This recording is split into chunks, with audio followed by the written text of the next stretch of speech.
Então vamos lá, pessoal, vamos dar aqui seguimento na aula. Vou conversar agora com vocês o seguinte: no nosso organismo nós temos vários e vários linfócitos B, tá bom? Então a gente tem uma grande população de linfócitos B no nosso próprio organismo, em diferentes locais. Em cada um desses diferentes locais, certo? A gente vai ter subpopulações de linfócitos B a depender do local, tá bom? E a depender do local e também de algumas características dessas próprias subpopulações, que é o que eu vou conversar com vocês agora, tá bom? Então vamos pensar o seguinte: das subpopulações do linfócito B, nós temos três subpopulações principais que eu queria apontar aqui. Primeiro eu vou falar talvez uma das principais, que é a população dos linfócitos B foliculares, tá? Foliculares por quê? Porque eles estão localizados nos folículos. Onde que a gente tem folículos no nosso organismo? O que seriam esses folículos, Pedro? Então vamos lá. Tanto no nosso baço como no nosso linfonodo, a gente pode ter folículos. Não é um tema que eu vou abordar tanto aqui na aula, na verdade eu vou abordar mais pra frente, quando eu estiver falando da resposta folicular, do linfócito B, antígeno T dependente, eu já vou esclarecer tudo isso também. Mas quando a gente tem um folículo no baço do linfonodo, esse folículo pode ser primário ou secundário. O primário é quando ali naquele folículo há linfócitos B que não entraram ainda em contato com um corpo estranho, um antígeno estranho, um patógeno, tá bom? Então seria um folículo primário. O folículo secundário é justamente depois que houve esse contato do linfócito B, certo? Ali do folículo primário, com algum antígeno estranho. Aí vai passar por essa transição de primário para secundário. Então o que marca essa transição é o contato com o antígeno estranho, com o patógeno, tá certo? E o que vai diferenciar histologicamente, quando a gente vê ali no microscópio, é porque o folículo secundário apresenta justamente o centro germinativo. Depois eu vou comentar um pouco melhor sobre isso. Mas que a gente vê na histologia como se fosse ali aquela bola ali central ali no meio do folículo, tá? Com uma coloração um pouco diferente. Então vamos aqui abordar agora essas subpopulações do linfócito B, as três principais e umas características específicas mais dela, tá? Vamos lá. Aqui na folicular a gente tem diversos linfócitos B. Esses linfócitos B aqui, do caso foliculares, eles trabalham numa parceria muito forte com os linfócitos TCD4. Se eles trabalham nessa parceria forte com os TCD4, vamos lembrar que o linfócito T ele é capaz só de reconhecer o peptídeo, né? Acho que vocês vão lembrar aqui. E aqui nesse caso, depois eu vou comentar com mais calma, o linfócito B exerce uma função de APC, ou seja, de célula apresentadora de antígeno. Então ele vai apresentar um antígeno para o linfócito TCD4.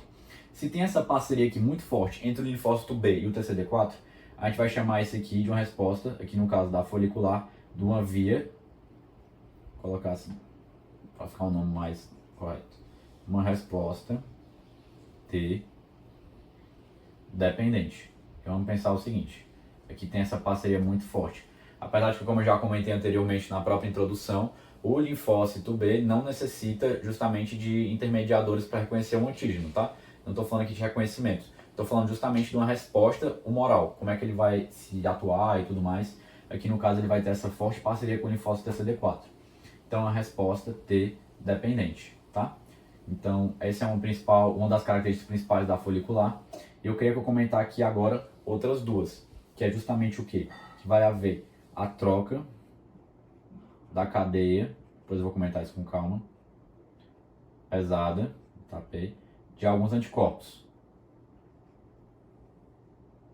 Ou seja, vai ocorrer a troca do IgM para IgG, IgA, IgE, não vou escrever aqui, mas a depender de vários fatores. Então pode haver aqui na folicular, e eu quero focar com vocês, então eu vou apagar aqui para detalhar isso em outros momentos, tá? Se for oportuno e possível. Queria focar com vocês que aqui há a formação de imunoglobulinas G, né? IgG.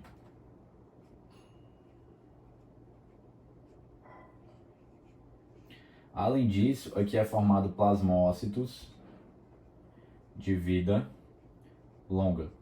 Se está sendo formado plasmócitos de vida longa, aqui eu vou ter uma memória imunológica mais significativa, tá bom? Vamos pensar o seguinte também, que essa formação de IgG, para nossa felicidade e nosso combate ao patógeno, esses IgGs que são formados, né, são anticorpos de alta afinidade com o patógeno. Então vai ajudar num combate mais eficiente mesmo, tá certo? Então esse aqui foi uma apresentação geral dessa subpopulação dos linfócitos B, que seriam no caso linfócitos B foliculares. folículos, como eu falei, estão localizados predominantemente aonde? No baço e nos linfonodos. Então esses linfócitos B vão ser formados justamente nesses próprios órgãos, tá? Mais especificamente na região dos folículos. Vou conversar um pouquinho agora dessa subpopulação da zona marginal. Vamos pensar o seguinte, zona marginal está se referindo ao baço. O baço, não vou adentrar aqui em muitos detalhes, mas vocês vão ver na histologia, enfim, que tem justamente aquelas porções da polpa branca e da polpa vermelha, tá bom? Aqui a gente está falando aqui no caso, da nossa polpa branca, da zona marginal da polpa branca, melhor dizendo, certo? Nessa zona marginal da polpa branca, a gente vai ter essa subpopulação aqui de linfócitos B. Nesse caso aqui dos linfócitos B, da zona marginal do baço da polpa branca, eles vão ter que fazer uma resposta mais rápida, ágil. Porque a gente vai lembrar o seguinte, o nosso baço está aqui, né, localizado no nosso hipocôndrio esquerdo, e ele é um órgão interposto à circulação sanguínea. Então, se caiu ali um patógeno na circulação sanguínea, vai passar pelo baço em algum momento.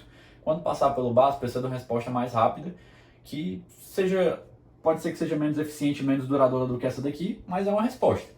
Como aqui no caso não vai ter todo aquele processo de parceria com o linfócito TCD4, nesse caso aqui da subpopulação da zona marginal, a gente vai chamar aqui de uma resposta via T independente.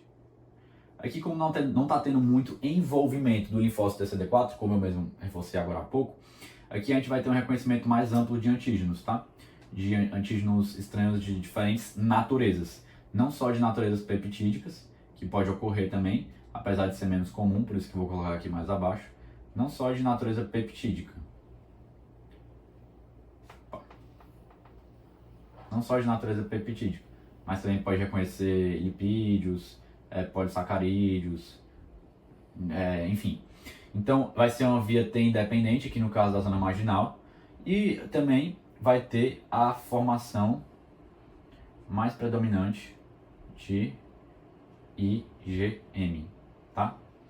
No caso, esses IgMs são mais de baixa afinidade, tá? Apesar de ser uma resposta muito útil, principalmente contra o pneumococo, o meningococo, por exemplo, que são dois patógenos, duas bactérias, né, que são eficientemente combatidas por essa resposta, muitas vezes, mas, mesmo assim, é uma resposta de baixa afinidade, tá?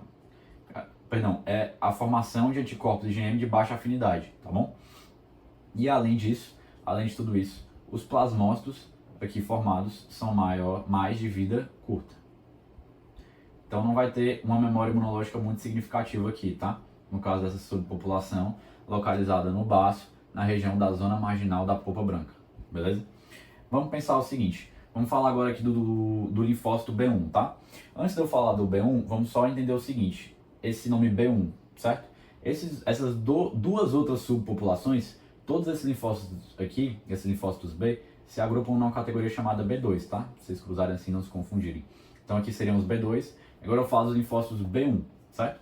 Os linfócitos B1, eles estão localizados principalmente no próprio TGI, no nosso trato gastrointestinal, e na cavidade pleural e peritoneal, tá?